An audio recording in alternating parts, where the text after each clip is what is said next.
அவங்க நான் எல்லாரையும் போய் பார்த்தேன். அவங்க சொல்றது அதாவது அந்த கூட்டத்துக்கு வந்தவங்கன்னு நான் ஹாஸ்பிட்டல்ல பார்த்தவங்க இல்லை. ஒரு 3 பேர் மட்டும்தான் அந்த கூட்டத்துலக்காக வந்திருக்காங்க. மற்றவங்க எல்லாமே அவங்கவுங்க வேலை முடிச்சுட்டு வீட்டுக்கு போற வழியா, அதனால அவங்க அந்த ரூட்ல வந்திருக்காங்க.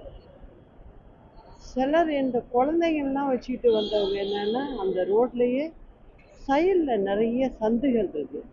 அதுல பாத்தீங்கன்னா 50லேருந்து 100 வீடுகள் இருக்கு, சின்ன சின்ன வீடுகள் இருக்கு. அந்த மாதிரி இருக்கிற இடத்துல அவங்க குடியிருக்காங்க. அங்க உள்ள ஜனங்களுக்கு என்ட்ரி அந்த ரோடு தான். அது வழியா தான் அவங்க வெளில போகணும் வரணும். அந்த வழியா நின்று வேடிக்கை பார்த்துருக்காங்க. அவங்க காம்பவுண்டுக்கிட்டே நின்று வேடிக்கை பார்த்துருக்காங்க. ஒரு செகண்ட் மீட்டிங்லாம் முடிஞ்சதும் அவங்க சொன்னது, ஒரு செகண்ட் லைட்டு கட்டாச்சான். அந்த லைட்டு கட்டாயி ஆன் பண்றதுக்குள்ள திடீர்னு எல்லாரும் ஒருத்தங்க மேல ஒருத்தங்க ஏறி மேலேருந்து அந்த கொட்டகையெல்லாம் சரிஞ்சு நிறைய கல்லெல்லாம் விழுந்ததுன்னு சொல்றாங்க.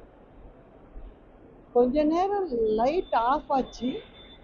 ஆஃப் ஆகி ஆன் பண்றதுக்குள்ள ஒரு கண்மூடி திறக்கிறதுக்குள்ள என்னென்னவோ நடந்துச்சு அப்படின்னு சொல்றாங்க.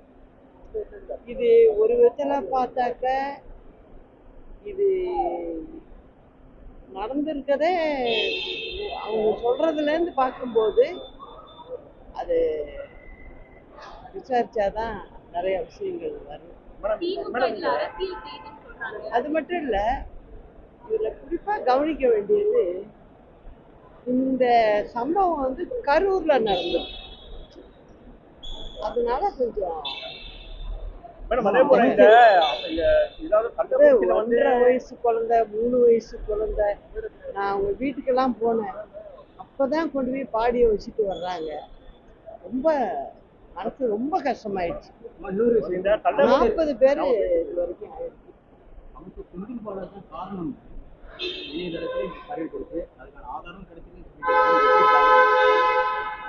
என்னை பொறுத்த வரைக்கும் இந்த இடத்துல நடந்திருக்கிறத பார்க்கும்போது, அவங்கெல்லாம் சொல்ற அந்த வீட்டுல பாதிக்கப்பட்டவங்க சொல்றதையெல்லாம் பார்க்கும்போது, திரும்ப திரும்ப அவங்க சொல்றது எல்லாம் நல்லா போனுச்சுன்னா லைட் ஆஃப் ஆச்சு.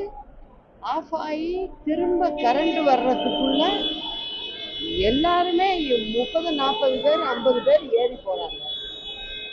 ஒருத்தர் நான் பார்த்து பேசுறேன், அவர் ஆட்டோ டிரைவர். அவர் சவாரி எடுத்துக்கிட்டு ஆட்டோ வந்தவர் நிறுத்தி இருந்திருக்காரு ஓரம்.